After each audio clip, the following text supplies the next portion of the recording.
Est-ce qu'on regarde ce qu'on observe, la densité et les niveaux qui ont tendance quand même à augmenter?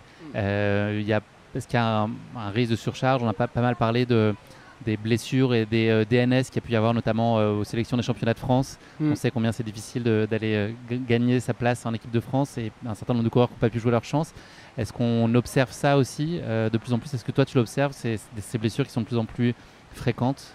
Il y avait un chiffre qui était particulièrement parlant d'une étude qui a été faite en Afrique du Sud, donc c'est un peu loin de chez nous.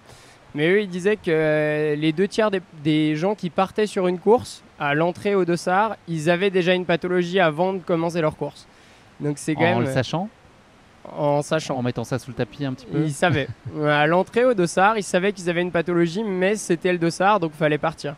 Donc je pense aussi qu'on a une population de personnes qui, même s'il y a une douleur, même s'il y a un problème, c'est pas très grave, ils vont aller courir. Et du coup, la surcharge, elle arrive aussi de ces choses-là, je pense, et de cet enjeu-là, au-delà des élites, comme tu disais, sur les championnats de France, par exemple.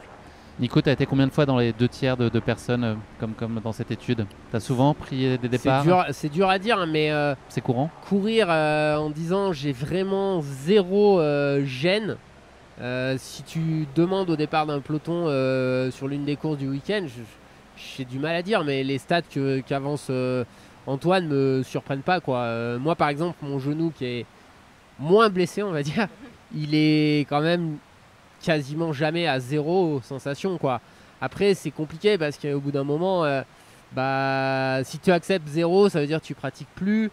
Donc après, c'est la balance, il faut trouver l'équilibre, mais globalement, Antoine le dit. Après, il y a une phrase que j'avais mis, que j'aime bien, c'est que j'avais entendu dans un podcast, je sais plus dans lequel, mais écoute les murmures de ton corps si tu veux pas l'entendre crier. Et ça, je pense que c'est quand même quelque chose d'important. Et voilà, alors après, on va pas rentrer chez soi à chaque fois qu'il y a une petite gêne, parce que sinon, c'est vrai que je sais plus qui c'est qui m'avait dit ça, mais au-delà de 25 ans, quand t'as mal nulle part, quand tu fais de la course à pied, c'est que t'es mort. Je suis pas complètement d'accord, parce que moi, il y a eu des périodes où j'avais pas de gêne, mais c'est vrai que par exemple, une sortie de 5-6 heures en disant j'ai vraiment zéro gêne autre que du musculaire lié à l'activité pure, par exemple la descente, c'est quand même relativement rare. Après, il y a plein de bénéfices autres, et donc il faut trouver l'équilibre. Après, souvent, on l'avait dit, mais la compétition, c'est une motivation à aller s'entraîner.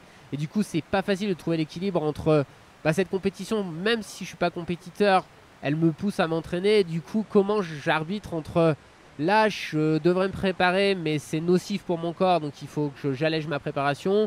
Ou non, je suis un peu blessé, mais bon, c'est plus important de se préparer pour la course. Et ça, je pense que mentalement, c'est une dualité qui est pas simple à avoir, quoi.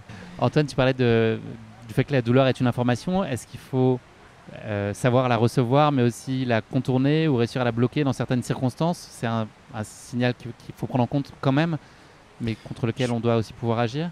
Je pense qu'il faut vraiment la prendre en compte. Après, on a vite tendance à se dire la douleur, c'est vraiment ce qui doit nous faire couper. Et je pense qu'il faut aussi écouter plus de choses. Par exemple, une raideur le matin articulaire quand on se lève après une grosse sortie. Il faut se dire aussi que c'est un marqueur.